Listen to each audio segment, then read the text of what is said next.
ನೀವಿನ್ನು ನಿಮ್ಮ ಡೈಮಂಡ್ ಕನ್ನಡ ಟಿವಿಗೆ ಸಬ್ಸ್ಕ್ರೈಬ್ ಆಗಿಲ್ಲವೇ? ಹಾಗಿದ್ದರೆ ಸಬ್ಸ್ಕ್ರೈಬ್ ಬಟನ್ ಮೇಲೆ ಕ್ಲಿಕ್ ಮಾಡಿ ಹಾಗೂ ನಮ್ಮ ಹೊಸ ವಿಡಿಯೋಸ್ ಅಪ್ಲೋಡ್ಗೋಸ್ಕರ ಪಕ್ಕದಲ್ಲಿ ಕಾಣುವ ಬೆಲ್ ಬಟನ್ ಮೇಲೆ ಕ್ಲಿಕ್ ಮಾಡಿ. ನಮ್ಮ ಎಲ್ಲ ವಿಡಿಯೋಸ್ಗಳನ್ನು ಲೈಕ್ ಮಾಡಿ, ಶೇರ್ ಮಾಡಿ ಹಾಗೂ ಕಮೆಂಟ್ ಮಾಡಿ.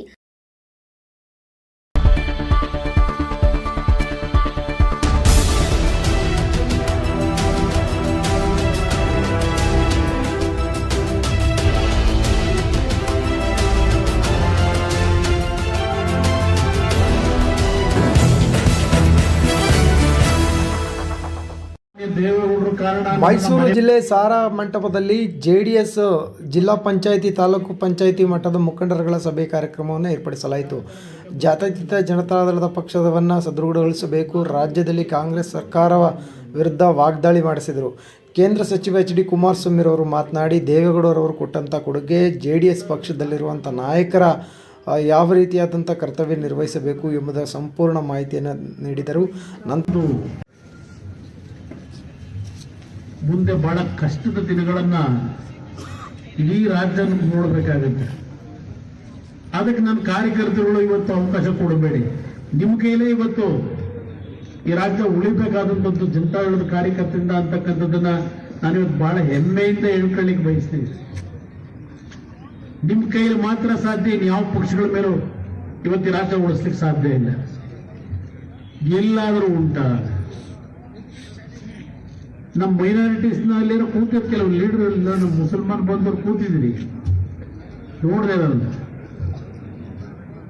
ಪಾಪ ನಮಗೂ ನಿಮಗೂ ಎಲ್ಲ ಸಂಬಂಧ ಕೆಡಿಸ್ಬಿಟ್ಟವ್ರು ಬಿಡಿ. ಸ್ವಲ್ಪ ಆದ್ರೂ ಪಾಪ ನಿಮ್ಮಂತರ ಇನ್ನೂ ಉಳ್ಕೊಂಡು ಇಲ್ಲಪ್ಪ ದೇವೇಗೌಡರು ಅಂತ ನೆನೆಸ್ಕೊತೀವಿ. ಇವತ್ತು ಮೈನಾರಿಟಿ ಕಾರ್ಪೊರೇಷನ್ ಅಲ್ಲಿ 3 ಕೋಟಿ 5 ಕೋಟಿ ತರಕ್ ಹೋದ್ರೆ 5 ಕೋಟಿ ರಿಲೀಸ್ ಆಗುತ್ತೆ. 5 ವರ್ಷಕ್ಕೆ ಆಯ್ತದೋ 4 ವರ್ಷಕ್ಕೆ ಆಯ್ತದೋ ಗೊತ್ತಿಲ್ಲ. 12% 13% ಈಗಲೇ ಕೊಟ್ಬಿಡ್ಬೇಕು. ಅದಕ್ಕೆ ಪರ್ಸೆಂಟೇಜ್ ಮೇಲೆ ನಿಮ್ಗೆ ದುಡ್ಡು ರಿಲೀಸ್ ಮಾಡ್ತಾರೆ. ಒಟ್ಟಿಗೆ ಒಂದೇ ಸಲ 5 ಕೋಟಿ 10 ಕೋಟಿ ಅಂತಾರೆ. 10 ಕೋಟಿ ಅಂದ್ಬಿಟ್ಟು 13% ಅಂದ್ರೆ ಎಷ್ಟಾಯ್ತು? 10 ಕೋಟಿಗೆ ಅದು ಆ ದುಡ್ಡು ನೀವು ಕೆಲಸ ಮಾಡಿ ಕಾಯ್ಬೇಕು. ಈಗ ಯಾರಪ್ಪ ಅಲ್ಲೆಲ್ಲೋ ಹರಿಹರದಲ್ಲಿ ಒಬ್ಬ ಮುಸಲ್ಮಾನ್ ಕಾರ್ಯಕರ್ತನೇ, ಕಾಂಗ್ರೆಸ್ ಕಾರ್ಯಕರ್ತ, ಮುಸಲ್ಮಾನ್ ಕಾರ್ಯಕರ್ತ ಈಗ ಒಂದು 4-5 ದಿವಸದಿಂದ ಮುಖ್ಯಮಂತ್ರಿಗಳಿಗೆ ಪತ್ರ ಬರೆದವನೇ. ಒಬ್ಬ ಮುಸಲ್ಮಾನ್ ಕಾಂಟ್ರಾಕ್ಟರ್ ಗುತ್ತಿಗೆದಾರ. ನಾನು ಏನು ರಾಮಪ್ಪ ಅಂತೇಳಿ ಈಗಿನ ಮುಖ್ಯಮಂತ್ರಿಗಳ ಖಾಸ ಕುರುಬ ಸಮಾಜದ ಶಾಸಕರೇ ಅವರು.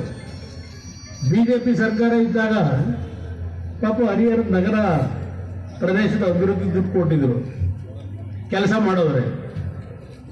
ಇನ್ನೂ ಅವ್ರಿಗೆ ಬಿಲ್ ಕೊಟ್ಟಿಲ್ಲ. ಮುಖ್ಯಮಂತ್ರಿಗಳೇ, ನಿಮ್ಮ ಖಾಸ ಶಿಷ್ಯ MLA ದುಡ್ಡು ತಗೊಂಡು ಹೋಗಿದ್ದು ಕೆಲಸ ಮಾಡಿರೋದು ಇವತ್ತು ನಿಮ್ಮನ್ನಲ್ಲಿ ಮುಖ್ಯಮಂತ್ರಿ ಮಾಡಿ ಕೂರಿಸೋರಲ್ಲ, ಮುಸಲ್ಮಾನ್ ಸಮಾಜದ ಒಬ್ಬ ಗುತ್ತಿಗೆದಾರ. ನನ್ನ ದುಡ್ಡನ್ನ ಇವತ್ತು ಬಿಡುಗಡೆ ಮಾಡ್ತಿರೋ ಇಲ್ಲ ನಾನು ಸಾಯ್ಲಿಕ್ಕೆ ದಯಾಮರಣ ಕೊಡ್ತಿರೋ ಅಂತ ಹೇಳಿ 4 ದಿವಸದಿಂದ ಕೇಳ್ತಾ ಉಂಟಲ್ಲಪ್ಪ ಸಿದ್ದರಾಮಯ್ಯನವರೇ. ಇನ್ನು ಉತ್ತರನೇ ಕೊಟ್ಟಿಲ್ವಲ್ಲ ಅವರಿಗೆ. ಇವತ್ತು ಪಾಪ ಬಂದಿದೆ ಪತ್ರಿಕೆಯಲ್ಲಿ, ಇವತ್ತು ಹೇಳಿದ್ದಾರೆ ಅವರು, ಫೋಟೋ ಹಾಕಿ ಮಾಡಿದ್ದಾರೆ ಇವತ್ತು ಅವ್ರನ್ನ. ಇದು ಮುಸಲ್ಮಾನ್ ಸಮಾಜಕ್ಕೆ ಈ ಸರ್ಕಾರ ಕೊಡ್ತಿರೋ ಕೊಡುಗೆ. ಈ ಸರ್ಕಾರ ಕೊಡ್ತಿರೋ ಕೊಡುಗೆ ಚರ್ಚೆ ಮಾಡಬೇಕು ಅಂದ್ರೆ ಸಾವಿರಾರು ವಿಷಯ ಇರಬಹುದು. ಯಾವುದು ಆಶ್ರಯ ಮನೆಗೆ ನಿನ್ನೆ ಅಲ್ಲಿ ಕೇರ್ಪೇಟೆಗೆ ಹೋದ್ರೆ ಹೇಳ್ತಾರೆ ಒಂದು ಮನೆಗೆ 12,000 ಕೊಡ್ಬೇಕಂತೆ. ಮೊದಲೇ ಆಶ್ರಯ ಮನೆಗೆ ಡೈರೆಕ್ಟ್ ಪಂಚಾಯತಿಗೆ ರಿಲೀಸ್ ಮಾಡಕ್ಕೆ 12,000 ರೂಪಾಯಿ. ಇಂಥ ಬೇರೆ ಯಾವ ಪಕ್ಷಗಳ ಬಗ್ಗೆನೂ ಚರ್ಚೆ ಮಾಡಲ್ಲ. ನನ್ನ ಕಾರ್ಯಕರ್ತನ ಹಗಲು ಧೋರಣೆ ಮಾಡಲಿಕ್ಕೆ ನಾನು ಮುಖ್ಯಮಂತ್ರಿ ಇದ್ದಾಗ ನಾನಾಗಲಿ ದೇವೇಗೌಡರಾಗಲಿ ಈ ನಾಡಿನ ಜನತೆಯ ಬೆವರು ಸುರಿಸಿದ ಸಂಪತ್ತು ಖಜಾನೆಗೆ ಕಟ್ಟಿದ್ರು. ನಾನು ನಮ್ಮ ಕಾರ್ಯಕರ್ತರು ನೀವೆಲ್ಲ ಸ್ವೇಚ್ಛಾಚಾರವಾಗಿ ಧರಣೆ ಮಾಡಿ ಅಂತ ಎಂದೂ ಸಹ ನಾವು ಹೇಳಿಲ್ಲ. ಪ್ರಾಮಾಣಿಕವಾಗಿ ಕೆಲಸ ಮಾಡಿದ್ದೀರಿ ನೀವೆಲ್ಲ. ನಿಮ್ಮಲ್ಲಿ ಬಡತನ ಇರಲಿ, ಮನೆಗಳಲ್ಲಿ ಎಷ್ಟೇ ಸಂಕಷ್ಟ ಇರಲಿ, ಕಷ್ಟದಲ್ಲಿರಿ, ಆದ್ರೆ ನನ್ನ ಕಾರ್ಯಕರ್ತರು, ಜನತಾದಳದ ಕಾರ್ಯಕರ್ತರು ಎಂದೂ ಸಹ ಆ ಸರ್ಕಾರದ ಖಜಾನೆ ದುಡ್ಡನ್ನ ಲೂಟಿ ಮಾಡಬೇಕು ಅಂತ ಹೋದವರಲ್ಲ. ಜನಗಳ ದುಡ್ಡು ದೇವರ ದುಡ್ಡು ಅಂತ ಹೇಳಿ ಬಂದಂತ ನಮ್ಮ ಕಾರ್ಯಕರ್ತರು ಇಲ್ಲ ಕಾನೂನು ಬಾಹಿರವಾಗಿ ಈ ಕೆಲಸ ಮಾಡಿಕೊಟ್ಟು ನನ್ನ ಶಕ್ತಿ ತುಂಬುವಂತ ಎಂದು ಕೇಳಿದಾರಲ್ಲ ನೀವು. ನನಗದರ ಅನುಭವ ಆಗಿದೆ, ನನ್ನ ಕಾರ್ಯಕರ್ತರ ಅನುಭವ. ನೀವೆಲ್ಲ ಎಷ್ಟು ನೋವಲ್ಲಿದ್ದೀರಿ ಅಂತಕ್ಕಂಥದ್ದು ನನಗೆ ಗೊತ್ತಿದೆ. ಆದ್ರೆ ನಾವು ಈ ರಾಜ್ಯದ ಜನತೆಗೆ ಅನ್ಯಾಯ ಮಾಡಿಲ್ಲ, ಮೋಸ ಮಾಡಿಲ್ಲ. ಇವತ್ತು ಈ ರಾಜ್ಯ ಸರಿಪಡಿಸ್ತಕ್ಕಂಥ ಜವಾಬ್ದಾರಿ ಜನತಾದಳದ ಮೇಲಿದೆ. ವಾಲ್ಮೀಕಿ ಜನಾಂಗದ ಅಭಿವೃದ್ಧಿ ನಿಗಮ ಇಲ್ಲೆಲ್ಲ 180 ಕೋಟಿ ತಿಂದಿಲ್ಲ, 84 ತಿಂದಿರೋನು ಅಂತ ನಮ್ಮ ಮುಖ್ಯಮಂತ್ರಿಗಳು ಹೇಳ್ತಾರೆ. ಇವತ್ತು ಅದೆಂದು 7.5 ಕೋಟಿ ವಸೂಲಿ ಮಾಡೋರಂತೆ 84 ಕೋಟಿದ್ರಲ್ಲಿ. ಅದೆಲ್ಲ ಇವತ್ತು SIT ಇಂದ ಟ್ರಾನ್ಸ್ಫರ್ ತಗೊಂಡವರಂತೆ 7.5 ಕೋಟಿ ವಾಲ್ಮೀಕಿ ನಿಗಮಕ್ಕೆ. ವಾಲ್ಮೀಕಿ ರಾಮಾಯಣ ಪ್ರಾರಂಭವೇ ಆಯ್ತಿರ್ಲಿಲ್ಲ. ಆ ವಾಲ್ಮೀಕಿ ನಿಗಮದ ರಾಮಾಯಣ ಆತ್ಮಹತ್ಯೆ ಮಾಡ್ಕೊಂಡಿದ್ರಿಂದ ಹೊರಗಡೆ ಬಂತು ಸಿದ್ದರಾಮಯ್ಯರ ಕಾಲದಲ್ಲಿ.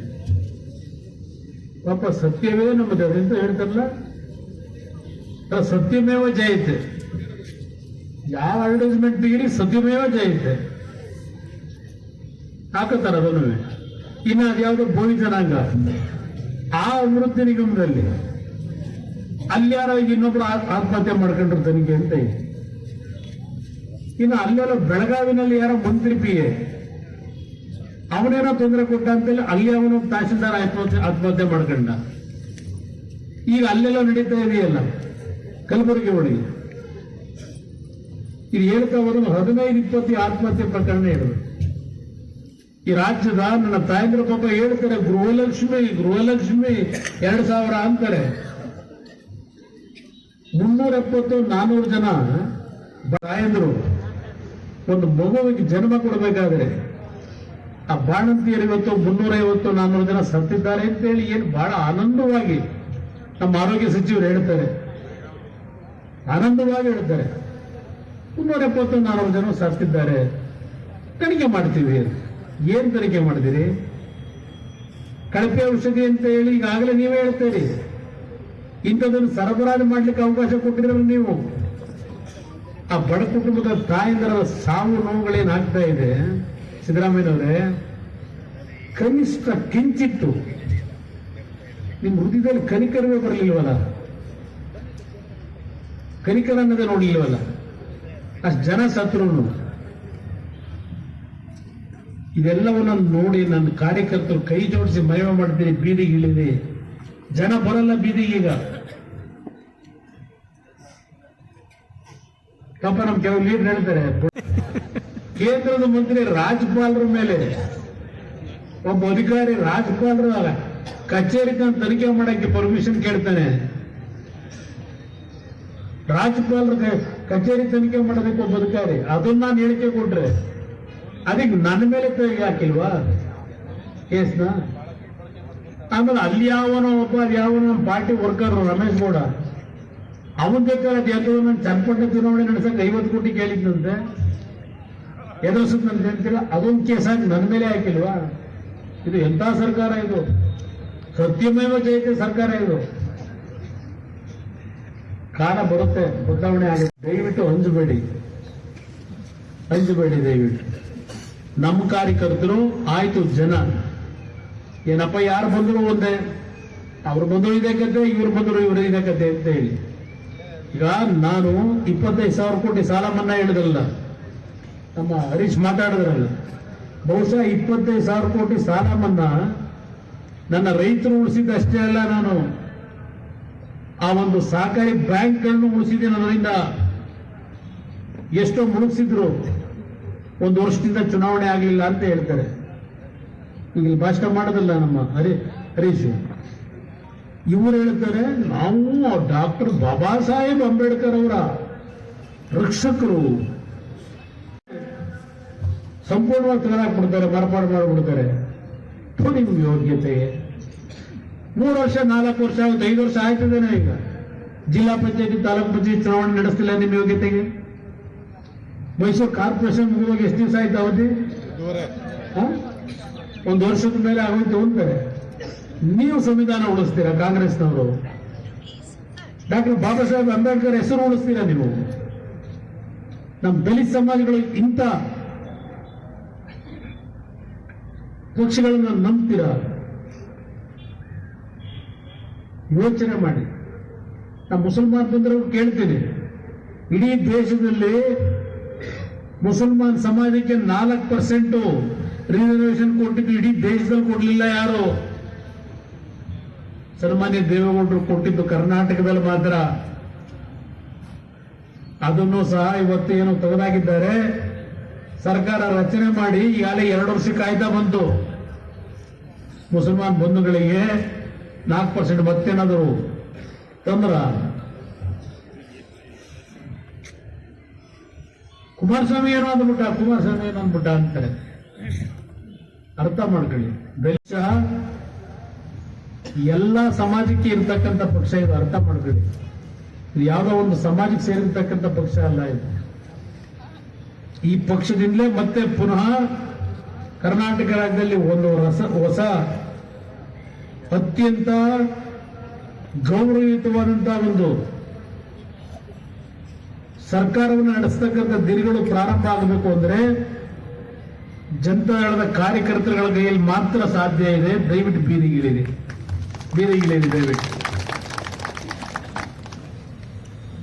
ನಾವು ಹೇಳ್ಕೊಳ್ಳಿಕ್ಕೆ ಹಲವಾರು ಸಂದರ್ಭದಲ್ಲಿ ನಾವು ಅಧಿಕಾರದಲ್ಲಿದ್ದಾಗ ಪ್ರಾಮಾಣಿಕವಾಗಿ ಕೆಲಸ ಮಾಡಿದ್ದೇವೆ. ಪಾಪ ಹೇಳ್ತಾರೆ, ನನ್ನ ಮೇಲೆ ಒಂದು ಎಂತದೋ ಕೇಸು ಅಂತ ಹೇಳಿ ರಾಜೀನಾಮೆ ಕುಮಾರಸ್ವಾಮಿ ಕೊಟ್ಟನ ಅಂತಾರೆ. ನನ್ನ ಮೇಲೆ ಕೇಸ್ ಹಾಕಿದ್ದು ಹಿಂದೆ 2004 ತಿಂಗಳಿಗೆ ರಾಜ್ಯ ಮುಖ್ಯಮಂತ್ರಿ ಆಗ ಯೋಗ ಬಂತು. ಅದಕ್ಕೆ ನಾನು ಅದನ್ನು ಸ್ಮರಿಸ್ತಾ ಇದ್ದೇನೆ. ಈ 18 ಜನ ಶಾಸಕರವರೆಲ್ಲ ನಮ್ಮಲ್ಲಿ ಪಾಪ ಕಾಂಗ್ರೆಸ್ನವರು ಬಹಳ ಶ್ರಮ ಆಗ್ತಾವ್ರೆ. ಬನ್ನಿ, ನೀವು ಬಂದ್ಬಿಟ್ರೆ ನಿಮ್ಗೆ ಏನು ಬೇಕು ಅಭಿವೃದ್ಧಿ, ಆ ಕಾರ್ಯಕ್ರಮ ಕೊಡ್ತೀವಿ, ಈ ಕಾರ್ಯಕ್ರಮ ಕೊಡ್ತೀವಿ, ಬನ್ನಿ ಅಂತಾರೆ. ಪಾಪ 12 ಜನ 13 ಜನ ನೋಡಿ, ಈಗಾಗಲೇ 10 ಜನ ರೆಡಿ ಆಗ್ಬಿಟ್ಟವ್ರೆ.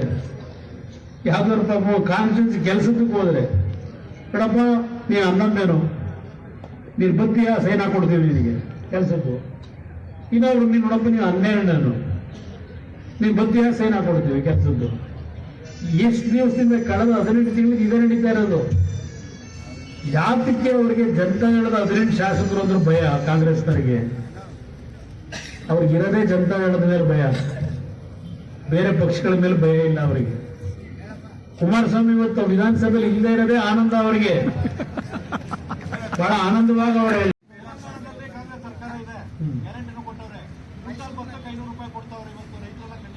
ಹೊತ್ತು ನೋಡದೆ ಬಂದೂರಲ್ಲಿ ಒಂದು ಸ್ಟ್ರೈಕ್ ನಡೀತು ಮೊನ್ನೆ 2 ದಿವಸದಿಂದ. ಇನ್ನು ಭತ್ತ ಖರೀದಿ ಕೇಂದ್ರ ಇಲ್ಲ, ಇನ್ನು ಪ್ರಾರಂಭ ಆಗಲಿಲ್ಲ. ಗೊತ್ತು, ನಮ್ದೆಲ್ಲ ಹೇಳಕ್ ಹೋದ್ರೆ ಬಹಳ ವಿಷಯ ಹೇಳಬಲ್ಲೆ. ತೊಗರಿ ಬೆಳೆ ಬೆಳೆದಿರೋ ಕಲಬುರಗಿಯವರ ಪರಿಸ್ಥಿತಿ ಏನಾಗಿದೆ ಎಲ್ಲ ನಾವು ನೋಡ್ತಾ ಇದ್ದೀವಿ. ತಂಬಾಕು ಬೆಳೆಗಾರರು ಈಗ ಹರೀಶ್ ಹೇಳ್ತಾ ಇದ್ರು, ಮಾದೇವಣ್ಣ, ಮಹೇಶು, ನಮ್ಮ ತಂಬಾಕು ಬೆಳೆಗಾರರು ಬಂದ್ರಿ, ನಾವೇ ಕರ್ಕೊಂಡು ಹೋಗೋದು ದೆಹಲಿಗೆ. ದೇವೇಗೌಡರು ಸಹ ಧ್ವನಿಗೂಡಿಸಿದ್ರು. ಇವತ್ತು ತಂಬಾಕು ಬೆಳೆಗಾರರು ಉಳಿಸಿದ್ದು. ಮೊನ್ನೆ ಆಸ್ಮಿಕ್ಕೆ ಕಾಫಿ ಬೆಳೆಗಾರರು ಅವರೇನೋ ಒಂದು ಪಿಯೂಷ್ ಗೋಯಲ್ ಕರ್ಕೊಂಡ್ ಬರ್ಬೇಕು ಅಂತವ್ರು ಅಲ್ಲಿ ಕರ್ಕೊಂಡು ಹೋಗಿದ್ದೆ ಹಾಸ್ಪಿಟಲ್. ಇವರೇ ಮಾಡ್ಕೊಡ್ತಾರೆ ನಮಗೆ. ಆ ಹಿನ್ನೆಲೆಯಲ್ಲಿ ನಿಮ್ಗೆ ಹೇಳ್ತಾ ಇದ್ದೇನೆ, ಮೈ ಮರಿಬೇಡಿ. ಒಂದು ಸದಸ್ಯತ್ವ ನೋಂದಣಿ ಇಲ್ಲಿಂದ ಪ್ರಾರಂಭ ಮಾಡಿ.